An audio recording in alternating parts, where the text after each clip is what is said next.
Paul, how you doing? Welcome to the platform. Hey, good afternoon. How are you to say? I'm ready to get into this conversation. I'm ready. I'm ready to get deep on deep this conversations and get into, this criminal legal system of ours. And so you're a candidate for General Sessions Judge Division 6, That's correct. right? How you feeling about it? I feel that this is an amazing time in our city, and I feel that this is a great time to be running for this position with my background and qualifications and the fact that I know how this animal works inside and out and how that we can be in a position at this point of with Nashville and Nashville's voters to basically take control over how things are being handled in that court arena, actually. So I'm gonna go ahead and start it off. What makes you more qualified than your two opponents that you're running against? Well, that's an interesting question as far as more qualified. Everybody has their own qualifications. Everybody has some sort of experience. Everybody that, has a law degree.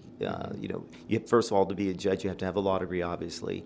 It didn't used to be that way in Tennessee. We had judges that were judging cases that had never been to law school, which is That's crazy. seems insane. But how the system worked for a while, to be commissioner, sometimes you didn't have to be an attorney.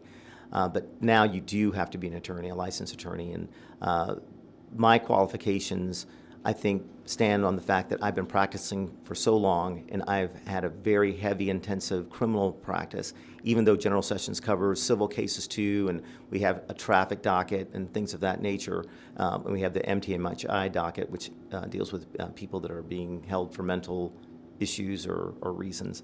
But the majority of the work in General Sessions Court is criminal oriented. Right. And with we have a felony jail docket, a misdemeanor jail docket. We have 4 or 5 dockets that run bond cases, and then there's some of the judges that are specifically for domestic violence cases specifically. But the judgeship I'm running for does not handle. It's not a specialty court that handles just domestic violence or just a certain amount of cases. It handles the whole circuit of cases. Right. So, getting into your background, what inspired you to want to be an attorney? Well, being an attorney wasn't something that I started off doing. It wasn't that I sat back and said, hey, I'm going to go to law school and I want to be an attorney. I was actually going to go to med school. I had medical background training. My father was a physician here in town for many years, and I was the only one of the three. I have two. I have a brother and a sister, so I'm one of 3 siblings, and I was the only one that wanted to follow my dad's career path. But things that happened in the 80s with the medical profession kind of soured me a little bit in the 80s and 90s from actually following through with that. And so I decided to take a break before going to med school, and I said, let me sell some pharmaceuticals for a while. I got a job after working for Al Gore for a little bit. I got a job selling pharmaceuticals, which back then was an amazing, and I mean, it's still a great job being a pharmaceutical salesman, but back then that was like, whoa, Right. easy peasy, great life, free car, free expense account, free this, that, the other. And so while I was doing that, my father called me up one day and he said, what's the end goal here? He says, are you going to go to professional school? Are you going to go to med school? You're going to get back into that? Or what's your plan? And at that point, I felt the pressure to get a professional degree of some sort. My brother and sister were lawyers, and so I applied to law school. I got in. I still worked pharmaceuticals for a year while I was in law school, and then all of a sudden, I started getting interested in what we were studying. Right. So I was there at UT, and I was loving it, and all of a sudden, the little pieces and synapses started connecting, and I was like, hey, this is very interesting. Right. But I didn't necessarily see myself practicing law. Right. I just liked the fact that I was going to get a professional degree. Right. My true love at that time was cars. It's still a love of mine. I buy and sell cars on the side. I like to collect cars, and I had an idea of having a great car dealership. Mm-hmm. So when I got out of law school, my dad gave me some money to invest and try to start a car dealership. But then I got a call from a friend who got a DUI. And he says, hey, you're a lawyer, can you help me? And he was a good friend of mine. I said, yeah, I'm licensed and I've been Right. sworn in. I said, let me see what it's like. And so I went to help him out, and I got him a good deal. And from then on, I was hooked. And so a couple of the judges noticed me at the courthouse, knew my dad, and they said, hey, why don't you come up here more often, and things of that nature. And I started getting cases, and Right. the next thing you know, I'm in full-blown practice. So before you got into law, right? How did you picture like our legal system here in the United States? Did you ever think about that? Have you ever been affected by that in any way, or what was your proximity to it? I had seen my dad handle a couple of lawsuits. You know, he had attorneys and things of that nature. And the only connection with courts that I had at that point were tickets. And I had received, there was a place here, a lot of people might remember, there was a little town in between Madison and Hermitage called Lakewood. And they had a speed trap. And I got my first ticket that I ever received there, and the last ticket I ever received there. And so my thing with the legal system, that's pretty much all I knew. I'd never gotten in any trouble or anything like that. But when I had that first ticket, I'll never forget. I was 15 years old. I got pulled over driving a friend's car following my pastor, and so of course I'm a young black kid driving a car. Following my pastor, and everyone knew that was a speed trap. And the officer pulled me over, and he accused me of going 80 miles per hour in a 45. I think it was 40 or 45 at the time, which was impossible, first of all. Right. I'd never been driven that fast in my life, and I was 15 years old. Right. And I went to court, and my brother went to court with me, and I'll never forget how the judge treated me. And he just basically didn't believe me and said, why would the officer lie? But I knew it was a lie. Right. And I'll never forget how I felt that day. So the last ticket I got there was when I was a 3L. I was in the middle of my 3L year. I got a ticket there. And of course, I knew the area. I knew not to speed through the area. I got a ticket, and the police officer pulled me over. And I'll never forget, he walked up to my car, and he spit tobacco on my car. Wow. While he wrote me a ticket.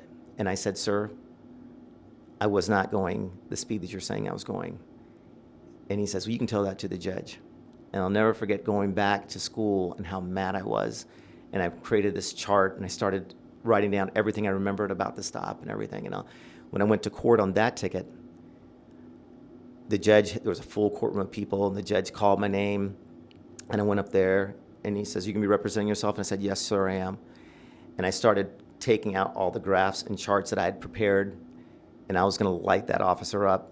And I'll never forget, the judge looked at me, and it was the same judge that given me it was the same judge still at that time. Same judge. Yes.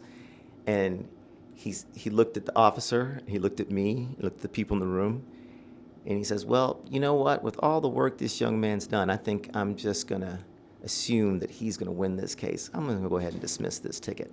Wow. And that's when I realized the power of being prepared, Right. and standing up, Right.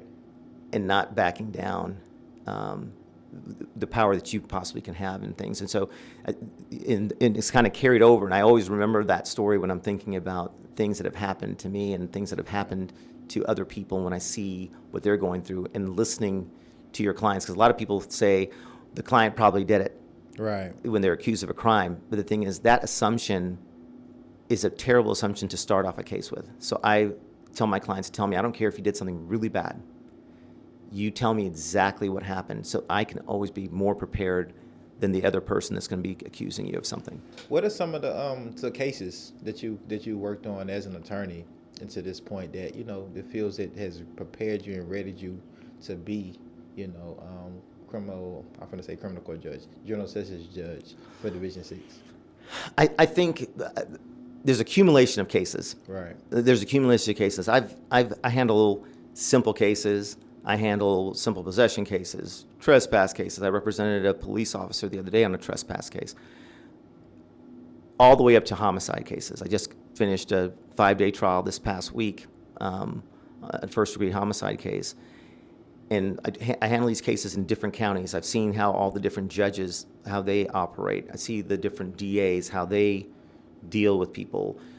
Relationships in who you know, how you know the judge, how you know the DA, how you know this person, that person, makes a difference in how cases can sometimes come out. Because a lot of it has to do with negotiation, a lot of it has to do with plea deals, a lot of it has to do with what the judge expects, what the judge will allow, what the judge will take on a plea deal, or whether they'll accept a plea deal or not. Because sometimes judges won't accept a plea deal. Right. And so over the 28 years of practicing and seeing what's been happening and how it's been put into action, I think all of those things prepare me. So I've handled well over 10,000 cases. On some of my materials I've handled 10,000 cases, but it's far more than 10,000 cases that I've handled. But you start quantifying and adding them up. Right. That doesn't mean anything, because every single case is a different case. Right. Every single person has their own story to Right. tell behind the case.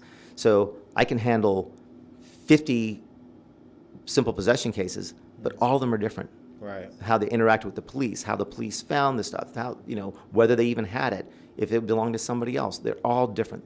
And the thing is, you have to be able to pay attention to those nuances. Mm-hmm. And as a judge, hearing cases, it's important not to treat everything like a rubber stamp and just push it down the line. Right. It's important just to take the time and listen to see what's happening in the case and making good decisions and making sure that people's lives aren't affected in a negative way.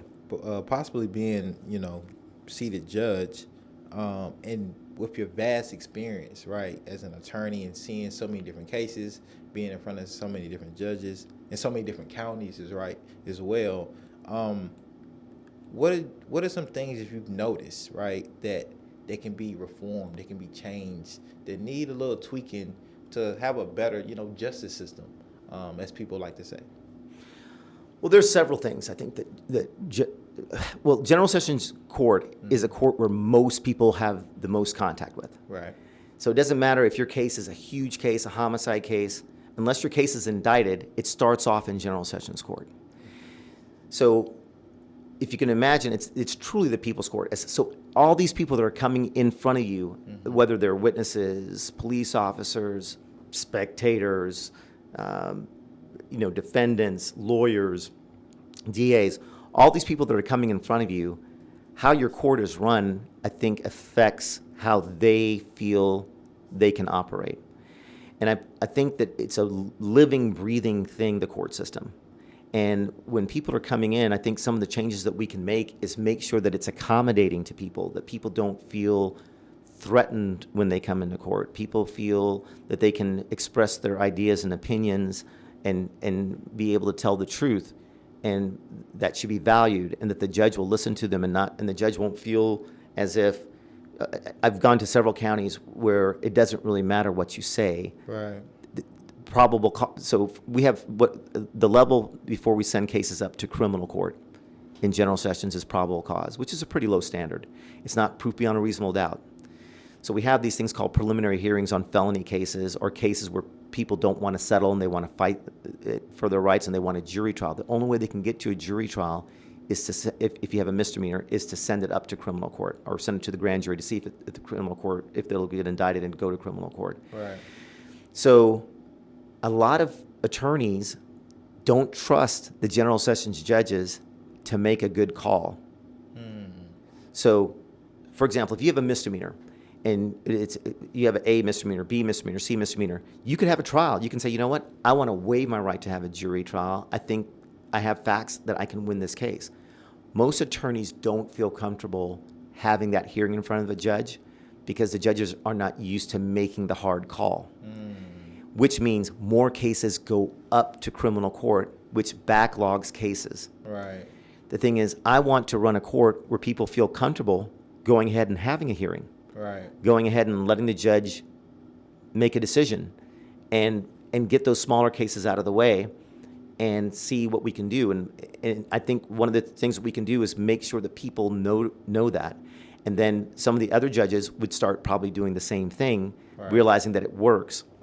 And that's one of the things you can do. A second thing you can do, besides make it feel more comfortable and besides making people feel like they can actually have their cases heard and finalized in that court, another thing that I think we can do is I think judges can start utilizing their power to not accept certain pleas, because sometimes a lot of judges don't open the jacket and read the facts of the case or say, hey, something's not quite right here. Telling the DA, say, you guys I'm not going to accept this plea. You guys might need to rework this deal. Or we've seen where we can do something on a small case like this where we can maybe give the person a class or take it under advisement, right, and maybe keep this off this young person's record if they don't have a record. A lot of people burn what we call 40-35, their judicial diversion, 45-313. They'll burn their judicial diversion on a simple case when they might need to have that diversion for something serious that might happen later that they might need. Right. And I see a lot of, and one of the other changes I want to make that I think affects people that have melanin in their skin and Hispanics and other cultures, what I see happening a lot is people coming in and just taking a plea with a fine. Right. A time served sentence, oh, it's no problem. They think they're good and they walk off. Right. Not realizing that can't come off their record. Not realizing that's going to keep them from getting a job. Right. Not realizing that's going to affect them in maybe schooling or getting into schooling in higher education. Not realizing that that's going to possibly set a trajectory for them that's going to make them fall shorter of where their mental abilities or maybe their social abilities, right, or educational abilities could have taken them. They're hampered and they're shackled by that.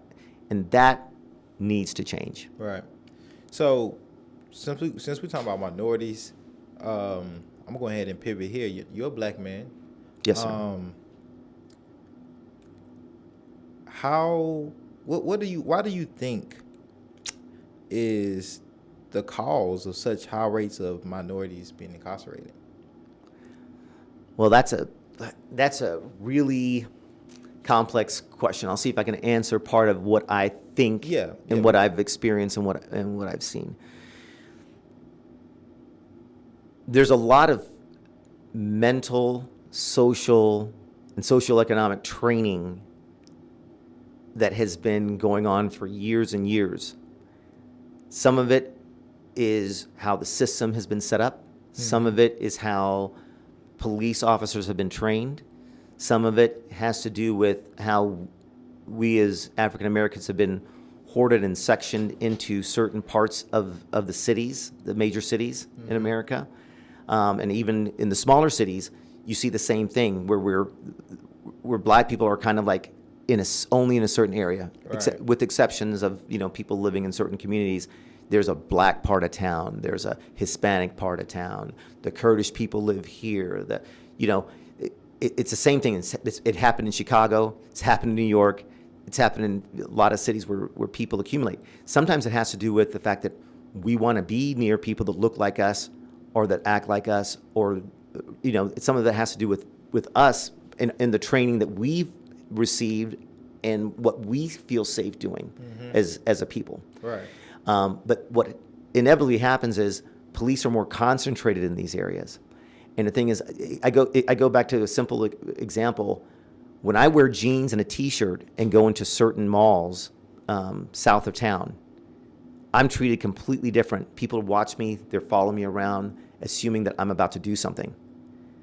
When I'm dressed in a jacket or a suit, no problem. Right. People aren't following me around. People aren't saying, "Can we help you, sir? Right. Is there something you're looking for?" Never get that. Right. And to be 2022 and that those kind of social things are going on, that affects it. So what I think's happened is about 70% of the people that I see normally in court are people of color or another ethnicity. And I think what's happened is the police are concentrated on certain areas, one. Two, I think we help them with some of the things that we do to create some of the problems. I mean, simple things. Like I always tell my clients, I'm like, so you were smoking a blunt, driving down the road with your windows down, your stereo turned up, and your tag's expired, and your lights are not working on your car. Right. You're asking for it. Right. You're simply just asking for it. The things, there's certain things that people do and don't do. Like I said, it's a combination of things. But inevitably, what happens is we see more of us in court. Right. But another problem is we don't get some of the deals that some of the other people do. Sometimes it's because we're appointed counsel. We don't have enough money to hire an attorney. We're not paying attention to the judge's rules. And I know some of the judges, they lock people up if they come to court without an attorney, which I'm like, you have a right to come to court without an attorney. Right. That's not a reason to lock somebody up. They say, you want an attorney? We'll get you an attorney. I'm going to send you to the back and we'll get one appointed for you. Right. They just lost their job. Right. They may have lost their apartment now. Right. They may, so these things are like, there's all these things that are functioning. So the real question though you asked was, why do I think more people, minorities are in custody or going through problems, whatever?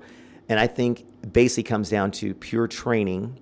And I think it comes down to who gets caught and released. It comes down to who's getting citations and who's getting arrested. Right. And I feel like once we have any kind of record, or we don't show up to court, or we don't do something, the thing is, it's already started downhill for us. And so I think honestly, people with melanin in their skin, they start at a disadvantage right off the rip in the court system. Right. And I think judges need to realize that situation and be able to recognize that and to be able to alleviate some of the things that are happening to those people when they come in front of the judges. And you brought up something that I think is a hot topic that should be broached more is appointed lawyers, right?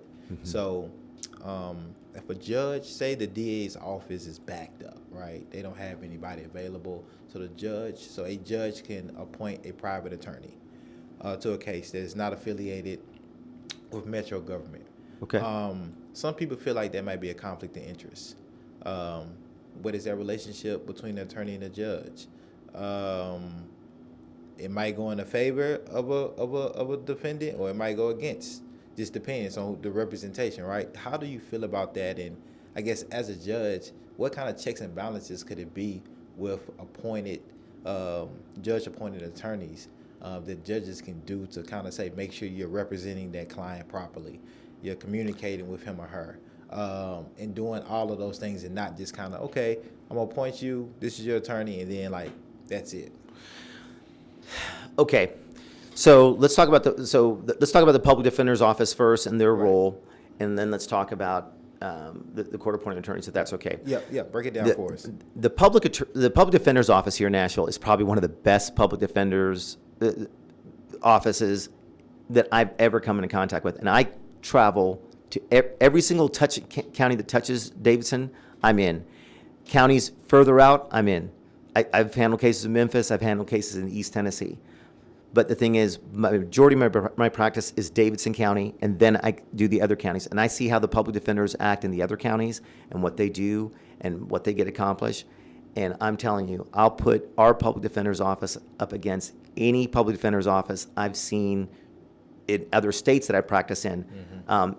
They are amazing, and they fight hard. And there's a training process. Some of them are new and whatever, and of course, but overall, they're amazing. But like you said, they get backed up because they have a lot of cases.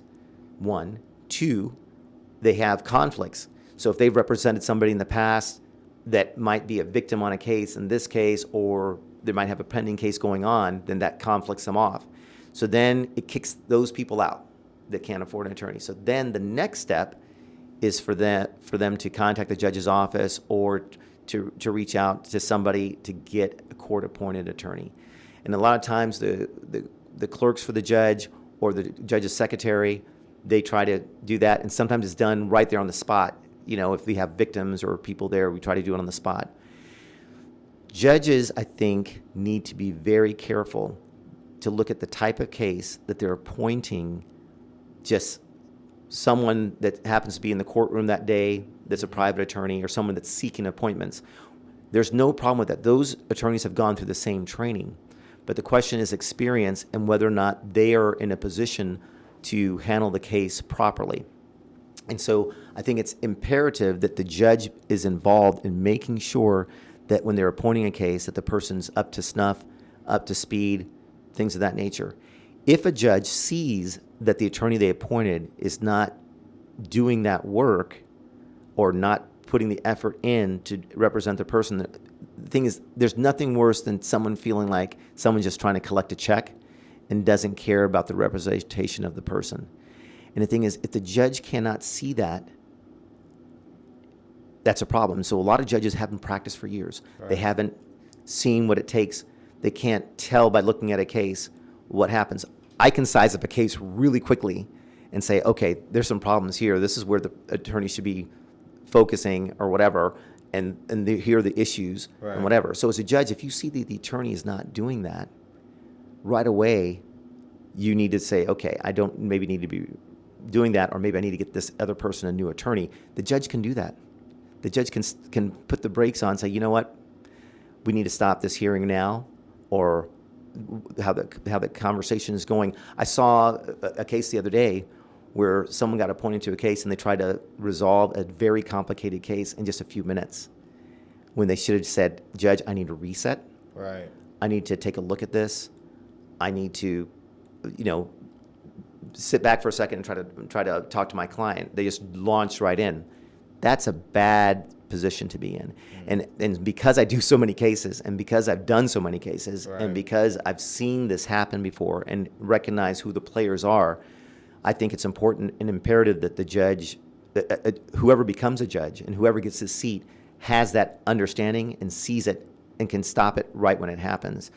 But and the second part of your question was basically asking about the situation with, the relationship between judges. Some judges had their favorites. I mean, that shouldn't necessarily be, I don't think. I think they should basically just make sure that people are getting the proper representation.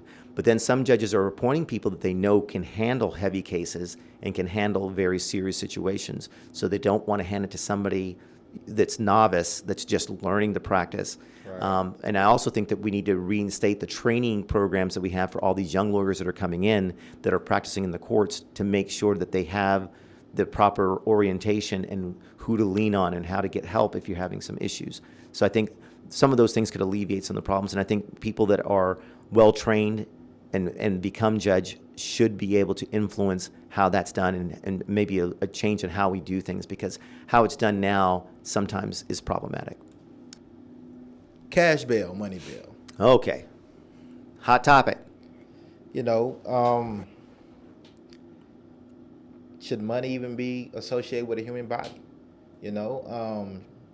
Is it fair that because somebody's poor and another person is rich, I have to sit in jail and they can get off and go home to their family, for the same crime?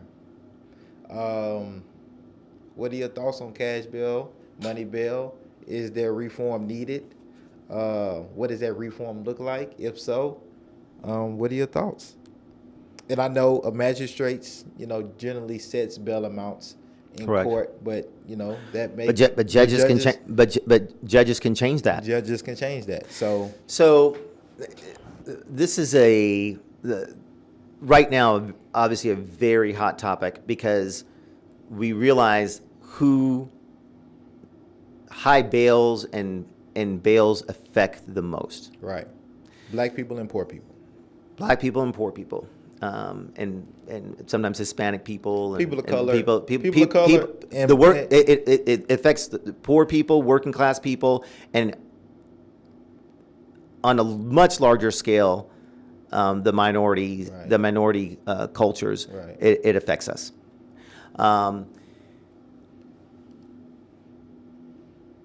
I think that when magistrates and judges are looking at bond, well, first of all, do I think that cash bails should be allowed?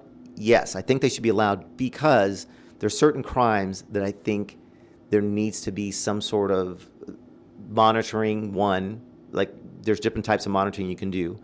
And I think there needs to be a cash amount if you relieve the person, like on a violent crime or things of that nature. Those cases need to be looked at and reviewed, especially if it's not a one-time offender. First-time offenders, nonviolent offenders, simple possession cases and things of that nature, I think should be citations, honestly. But if there is a bail to be set on something like that, I think it should be very low, and if they can't make it, it should be reviewed right away. And when I'm saying right away, I think it should be reviewed within 24 to 48 hours. I mean, if it happens on a weekend, obviously some of the courts are not running. But I think the judges need to be reviewing those immediately to see whether or not, and reading those files to see whether or not these people should be incarcerated if they can't make bail, or why it is that they haven't been able to make bail. Sometimes it's a simple issue of they can't make a phone call. But most of the time it's because they don't have the money. And so those things are things that a general sessions judge can do immediately. If he looks at a thing, and the magistrates, they set bonds at different amounts. So depending on the magistrate you get, and whether they're in a bad mood or a good mood, which is the confusion behind it, because there's no rhyme or reason. Right. But I've seen some very high bails on cases. I've seen cases where someone would normally, I used to be commissioner for a time, and I would set bails based on what it looked like like the situation was, and what I thought that they can make. And I would even ask the defendant, can you make this kind of bail? Do you think you could make a $2,000 bail, which would cost you about $237 to get out? Can you make that?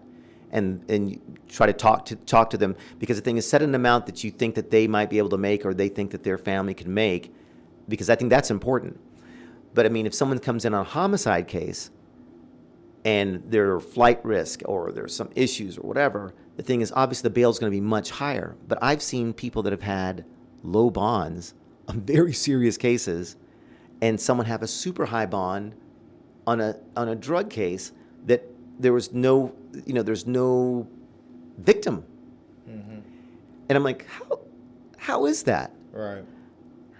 How is that this person, and then I'm looking at reading the warrant, I'm like, they didn't even have very many drugs on them. But the thing is, because of how those laws were written, you have over 0.5 grams, it's a B felony. Hey, we're going to set them a $50,000, $75,000 bond for having a half a gram of cocaine. Right. How is that? And I've seen that affect people over and over again. But then I see someone who has 2 grams of cocaine, who might be Caucasian, they have a citation. And the thing is, when you see those disparities, it upsets you. And when I tell other people this, it doesn't matter what their skin color looks like or whatever, their mind is boggled immediately. They're like, "Are you serious? That happens?" Right. I'm saying, "Oh, it happens." And I know the DA's office is trying now to back up and trying to say, "Hey, we're not doing that anymore. We're trying to," and the police departments, they're trying to back off, and they're trying not to do that anymore or whatever. But the damage has been done. Right. The damage has been done. How do you undo that damage? How do you undo the damage that it's cost these people, and people have like mortgaged their houses and taken all their life savings, mm-hmm. mothers, grandmothers, people that have worked these barely living wage jobs, right. and they send their retirement getting their kids out of jail or their grandkids out of jail. And so I definitely think there needs to be reform. I definitely think they need to take a very good look at the magistrates and having definite orders of business and ranges for things. And I think they definitely need to utilize, releasing people on nonviolent crimes quicker, and getting them the relief that they need.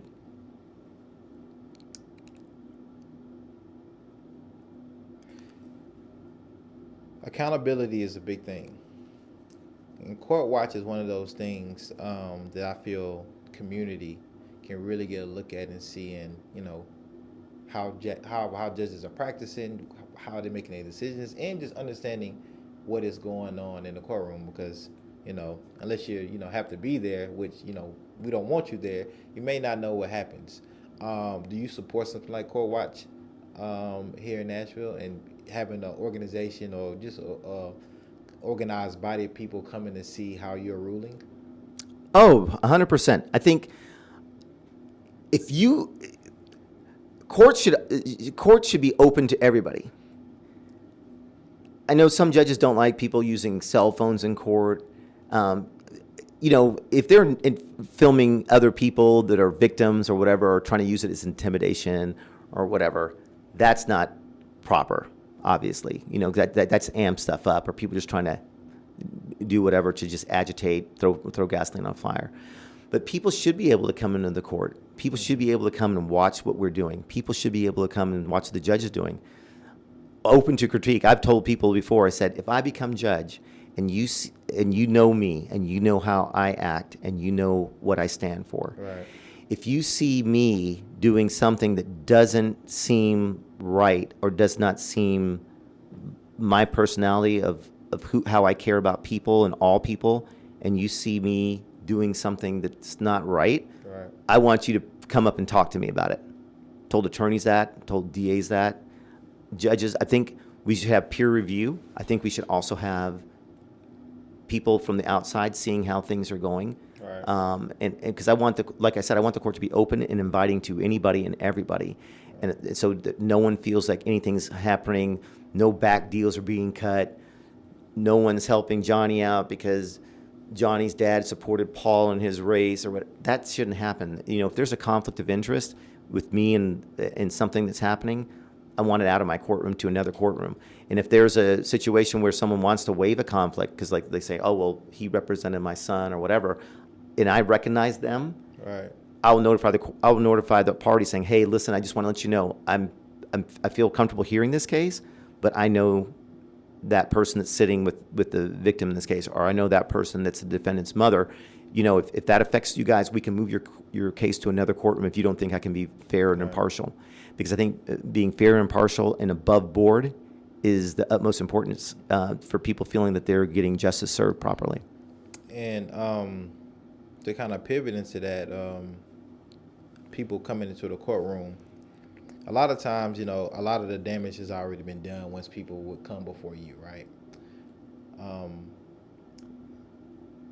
How can you see your role as well, in just duty and being a civil servant to like prevent people from having to come before you at all, right? What are some things you feel like you can either advocate for, be a part of, speak up for, that even like that essentially, I want to be put out of business. I want my job to be gone, right? Essentially, right? What are some things that you think that can happen before people reach you that can stop them from reaching you?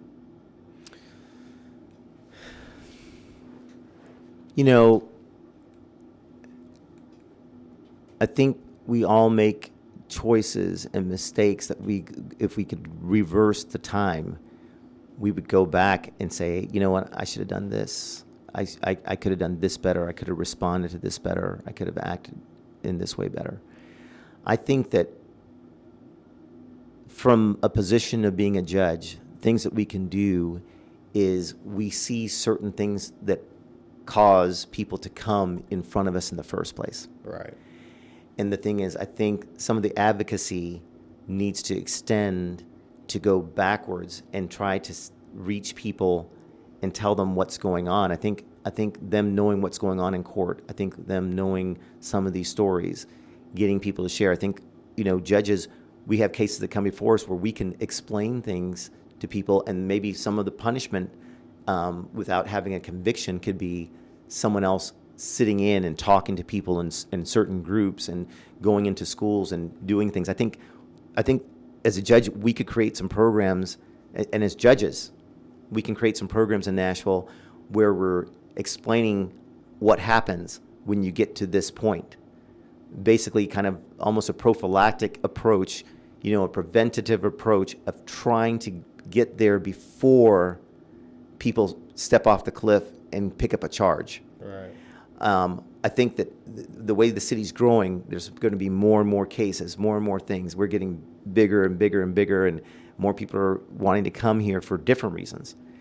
But with the growth of Nashville comes more crime, comes more money means more crime. More crime, it means, everything we need more police, or we need more activism, we need more of this, we need more of that. We need more of everything, because the thing is that as you're filling up the pot, the thing is you have to do something before it overflows, obviously. And so we need to be deep, scooping in and deep dishing, as you might say. You might probably like that. But we need to deep dish and scoop out some of the bad things and try to see and take a look at them and see what we can do. So I think we can have programs. I think we can get involved in schools more. I think we can have programs to get involved in schools where we advocate and come and tell them some of the stories that are happening, so that these the youth can see what's happening in our systems. We can have more of I think we should invite more of the schools to come in and see some cases, to see what they're going through, because people think it's cute and they think it's funny, but you have a group of kids sitting there and they see what's happening in court and how serious some of this stuff is. Right. I think maybe sometimes light bulbs start going off.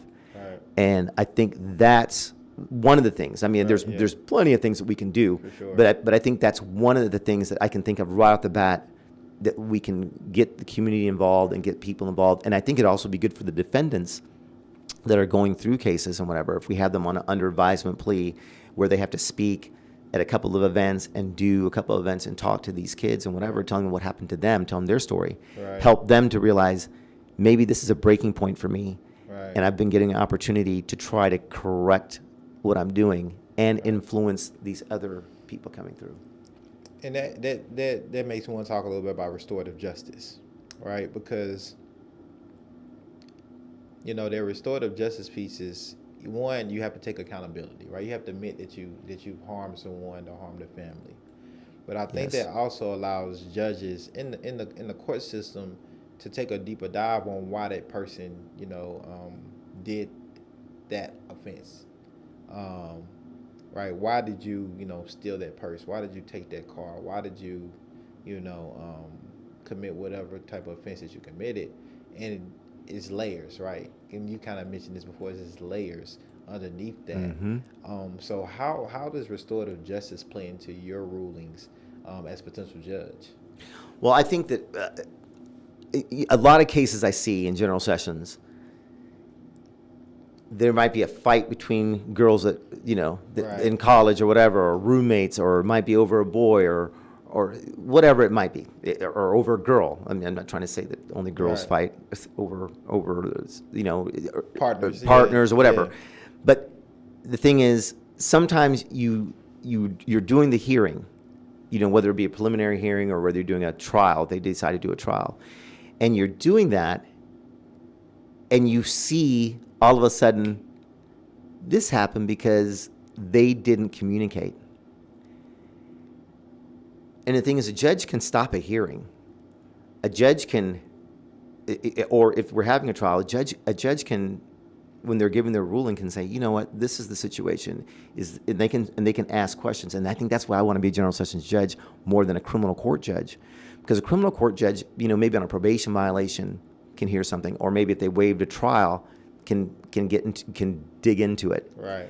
But otherwise, they're just basically there to run the trial and let that go. But in general sessions, you can have these open and raw conversations, which I've been very good over my career talking to clients and getting to the crux of the matter. And I've been very good at talking to victims of crimes and finding out what's going on from them. And I've settled a lot of cases because I was able to get the parties to talk and work it out so that it wasn't a problem. And I've restored friendships. Right. I've restored families.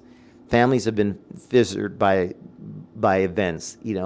Great relationships have been fissured by events, because most crimes happen with people that they know or have knowledge of, or invited into their lives or whatever. Some crimes, the people don't know each other, just being random. Right. And those are cases that are very dangerous. But if we can get people together and get people, like someone vandalizes someone's car, does it help for someone to go to jail for vandalizing someone's car? They need their car fixed. Right. They want to, that's their transportation. Right. If they didn't have insurance, they might not be able to drive that car for a while or whatever. But the thing is, this person might be able to fix it, or their grandparent or friend might be able to help them lend the money, or they can do something. And, and just you start getting them to talk, and you start getting them to repair, and you start getting them to feel, and you turn the whole thing around, and you turn a mess into maybe something that helps them become better people, both sides. Right. And forgiveness is a big part. I mean, the victims play a big role when people need to acknowledge that they did something wrong and trying to fix or restore the person. Right. Now, you potentially could be judged for 8 years. Like Yes, sir. Almost a decade, right? When people Google your name, something comes up, right? At least when I Googled it, right, doing my research. And it goes about your disciplinary actions. Yes, right? sir. You had one in 2003, 2004, 2006, two in 2006, 2015, and 2017. There might be voters out there that see this. Like, let me look into this Paul guy. Let me see, see what his platform is, and that pops up. They say, oh, wow, okay. He has to be, suspended, on probation, be reprimanded for this and reprimanded for that. I don't know if he should be, he has the character of a judge, right? What would you say to those folks, and want to elaborate on or extrapolate on any of these particular situations that have happened, through Sure, these years? sure. What happens inevitably in a very, very busy practice, sometimes you get on the radar, so to speak. And while some of the disciplinary actions that I've received, I felt were uncalled for, because I've seen other attorneys that didn't get disciplined for some of the things I've done. Any mistakes that I've ever made or anything that I got accused of that I didn't do. But the thing is, other people are the ones that are the judge of you. Mm-hmm. And, the board does certain things. They have certain actions. The Supreme Court does certain things. There starts to be accumulation, and they start thinking, oh, well, there's smoke, there's fire. Some attorneys, they steal from clients hundreds of thousands of dollars. They get a sanction, don't get suspended, nothing happens to them. Some people file briefs late, no problem. They don't even get a board complaint or anything about it. But I've been late filing a brief before. I've been, and the thing is, the practice usually is that you can file a brief late or ask for permission to file it late or things of that nature. But sometimes what happens is you get on the radar and it becomes an issue, and things have happened to me that don't happen to other people. Mm-hmm. And someone told me when I first started practicing, they said, don't practice as an African American by yourself, because you are going to be on their radar. Any issue that comes up, they're going to be after you or whatever. My thing is, I don't lie. I don't lie. I never lie. And so if I've done something wrong, I admit it, and I deal with it, and I take it. Sometimes telling the truth doesn't help you, but I think going to bed at night and telling the truth and being honest is the best way to do things. My last suspension that I had, I've only been suspended twice. Once was for 30 days after a hearing where judges came and testified on my behalf and things of that nature. That was my second to last issue that I had, because all the reprimands and all the other stuff, there was no suspension before. But that was a suspension, I think, that you were talking about in 2015 or 17 or whatever. 17, yeah. I think, yep.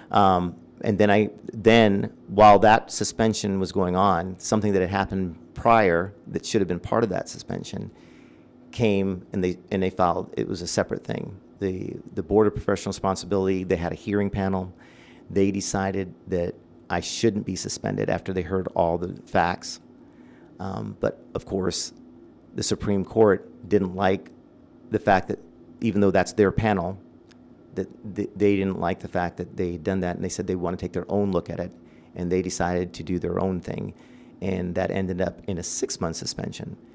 And I believe that both suspensions were made to basically end my practice, but the thing is, my practice survived, and it should have, because the thing is, I have a lot of people that supported me, and we, even though it cost me, it was maybe meant to be a fatal blow to my practice, it wasn't, because the thing is, I believe in people power. Mm-hmm. And I believe in people that care about people, and I believe in fighting for people. Right. And the thing is, I will fight for my clients all the time, and so my practice is very strong, and remain strong. And people that knew about it, they asked the judges to hold off on their cases until I got back to practice because they wanted me representing them. And so the thing is, I think it's important to be on above board. Mm-hmm. I think it's important to tell the truth. And the thing is, just because other people might not agree with you or feel the same way doesn't mean that you should ever stop. I think everyone should always try to strive to do their best and always try to keep fighting for what they believe in. Did you take anything away or learn from any of these things that has helped you, right, in your practice as a person, just in your growth in this profession? I think it has, and I'll tell you two things it's done. My first suspension, before I got suspended for those 30 days, my first suspension, when the Court of Appeals made their ruling on me filing the stuff late and going through that stuff, they did something to me that they've done to anybody else. They gave me 48 hours in jail. Wow. For contempt. And that 48 hours in jail was probably one of the best things that ever happened to me. Because I got to eat what the jail people eat. I got to see what it was like in there. I got to feel what it was like, how my clients feel when they're behind bars. And when you feel that you're innocent of something and you're in there, it sank in with me what some of my clients must feel like when they're accused falsely of a crime or when they can't be with their families or when they can't be there.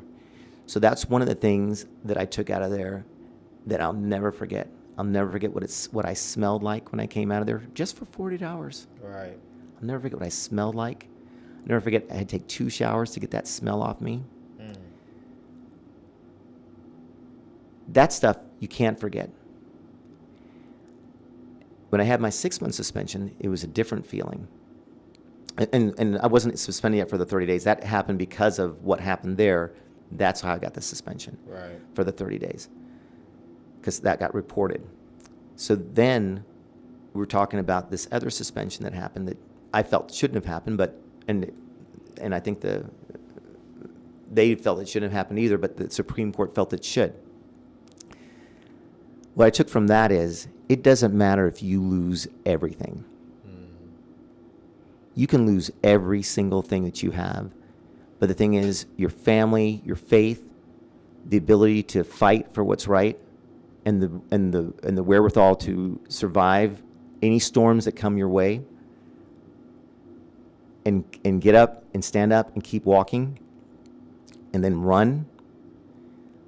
Those things taught me about perseverance, and I'm a stronger person because of it. And the thing is, I respect authority, but the thing is, I also understand compassion and the reality of life. And you said something that I want to get into next. You said, you had a community that supported you. You believe in people power. I do. And, during this campaign, all of the candidates are, tapping into the community and being seen and shaking hands and kisses babies, right? All that good stuff. I've only kissed 2 babies on this campaign. However, a person like me, I want to see my elected officials, judges. I want to see them doing that after the election is over with, right? I want to see them tapped into the community. I know it can't be the same way because, you're a lot busier, you got more things to do. However, I still want to see that same kind of energy and willingness. So how do you plan on? Oh, that's going to be easy. How you plan on keeping that same people power and staying connected and, kissing 5 babies, Let me tell you. And all of that. Let me tell you. Because we see that. Then once people get those seats, it's like. No. The thing is, where y'all at? You can ask anybody that knows me how I am, and they know that that's how I always am.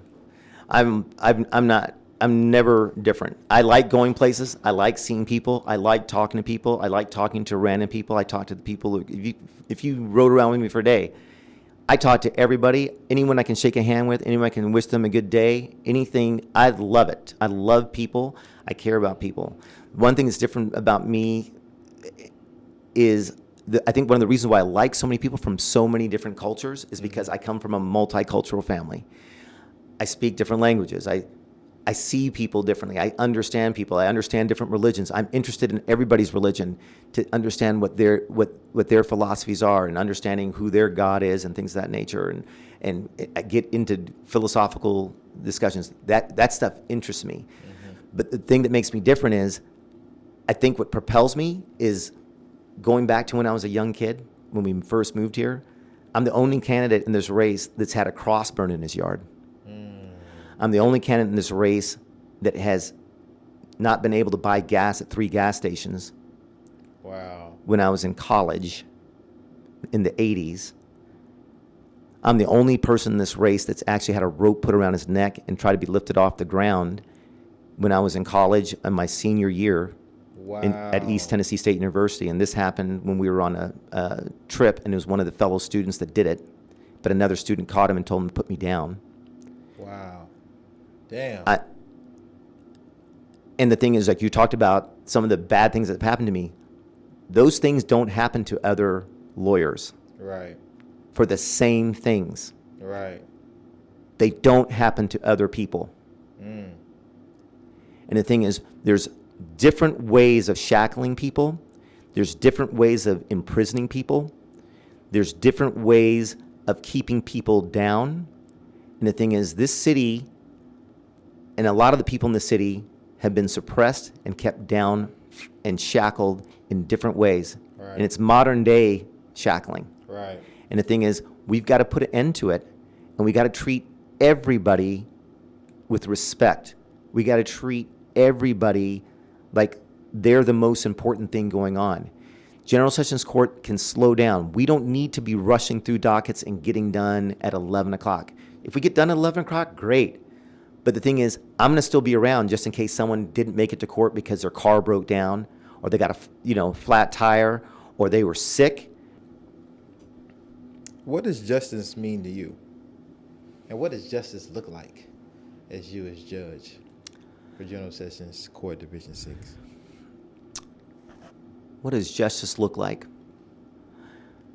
Justice may be blind, but and justice should be blind. And when they talk about justice being blind, we're talking about the fact that justice should be able to see who's coming before it. I think it's not that justice should be blind and just do whatever they want to do, because people say, oh, that's just a blind luck. It's not throwing darts. No, it's not that. Blind as to whoever comes in front of it should be treated equally and fairly. But as we know, when one of your senses is taken away, all of your other senses are heightened. Mm-hmm. Your smell, your taste, feel, all those other things, all the other senses, they are enhanced in how you hear. And the thing is, we have things called hearings in court. And the thing is, you can have all the hearings you want, but the question is, are you listening? Right. And the thing is, justice, I think, requires people to listen. A good judge should listen. A good judge should feel. A good judge should have compassion. And I think justice is served properly when everything is working together. And I think we as a community need to be working together. The DAs, the lawyers in court, whether they be public defenders or private attorneys, everybody, and the police officers, everybody needs to be working together to try to make sure it's fair and correct. And the thing is, a lot of police officers, even though I'm a defense attorney, a lot of police officers respect me because I understand their job. Mm-hmm. And when they do their job incorrectly, I basically point it out to them and make them better police officers. I bet you I'm probably one of the only attorneys that some police officers have on speed dial on their phone, and they call and ask me questions sometimes, right. A defense attorney. Right. Because they're like, do you think this is right? Right. And I think that shows that people trust me, and they trust my opinion, and they know that I care about how things are supposed to be. What does 8 years look like as you and judge this criminal I keep wanting to say criminal, General Sessions Court, Division 6. What does that look like? Almost a decade, you know, so it's not like you get a vote again in 2 years or 4 years. Like, no, we get 8 years of Paul, you know. So what does that 8 years look like? I think that 8 years looks like a court that's going to be run in a way that other courts are going to start trying to operate like, and that we start working together. And the thing is, if you think about 11 divisions, Right. 8 of them doing what I do, what I'm hoping and praying that I get to do, 8 courts doing that, and the other courts sometimes rolling onto our network of rotation of cases, I think you'll see a very fine-tuned machine that will start to affect the whole city. And I think that it'll grow more than just to be just the courts. It'll grow into making our city a better and safer city, and a city where people feel comfortable and feel like justice is being served on a daily basis like it should be. And people understand that even though this is a pay cut for me, it's a win for the whole city, because this is not about money. This is not about power. This is about, this seat belongs to the people, and the people need to feel that they're getting what they're paying for. Right. And I think that's why a vote for me is a win-win. What is a win-win? Yeah. Play on words right there. And speaking of voting, why should people vote for you instead of the other 2 opponents that you have? Well, I think there's been a lot of talk by the other opponents talking about what they want to do and their experience and whatever. But I've been fighting for the common man for all my career, not part of my career, all of my career. And I've been working with DAs and fighting and trying to get them to understand things for all of my career. And I'm integrated with all the communities in Nashville. I have friends everywhere, and I know, and the different things I've done, the different jobs I've had, being a commissioner, being a private attorney, taking on cases pro bono, doing all these things. I've done murder trials pro bono because of things I believed in the person, Right. and I didn't want to leave them hanging. Right. People should vote for me over them because we're all qualified to do this job. Some of us have practiced a lot longer than others. But the difference is who's going to work harder, who wants to be there for the people, who wants to make changes, real changes, not superficial, and who's just going to be true to who they are the whole time and unapologetic for being true. I'm a true person. How can people support you at this moment, Paul?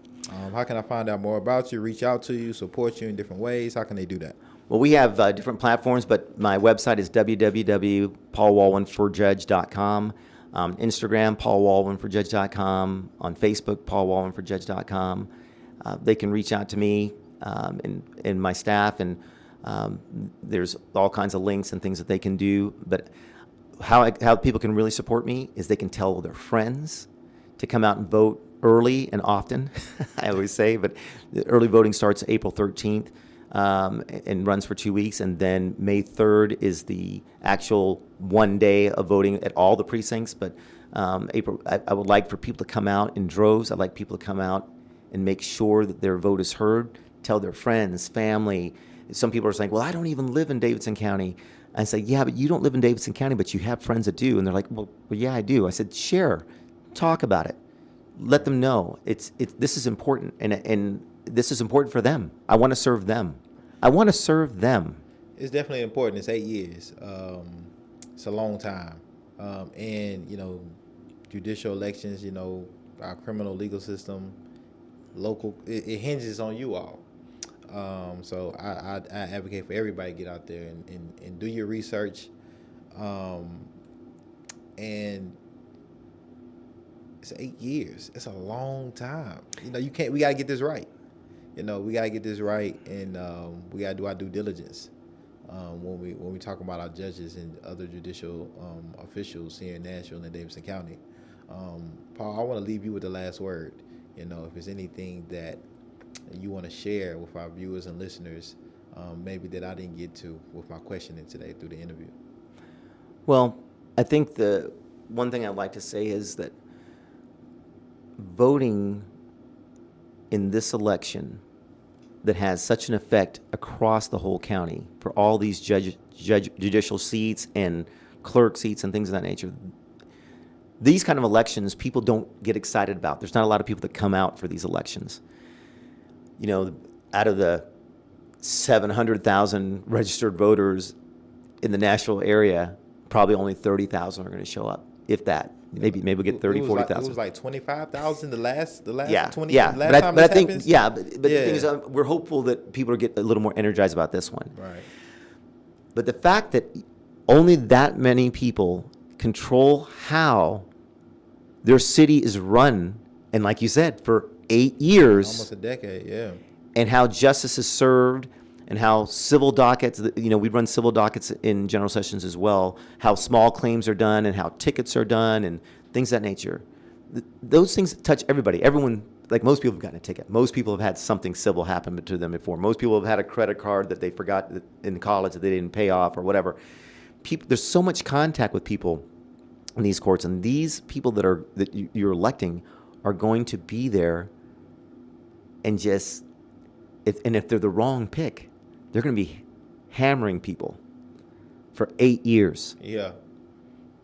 That's not what so we need. people have to come to vote. People have to come out to vote. Vote specifically. Vote with intent. Vote with your heart. Vote with your heart. Well, Paul, like this was amazing. I learned a lot, took away a lot. I hope the listeners and viewers did too. And just thank you for your time and thank you for the work that you're putting in. And good luck. Thank you so much for this deep conversation. I love your setup. Man, thank you, man. I appreciate you having us out. And we got to have you back. You know, we got. Hey, we can talk about all kinds of stuff. Yeah. Because the thing is, there's so many things going on in the city. So many. But anytime you want to talk about something, I'll talk about anything. Y'all heard it. It's on record. Thank you, Paul. Thank you.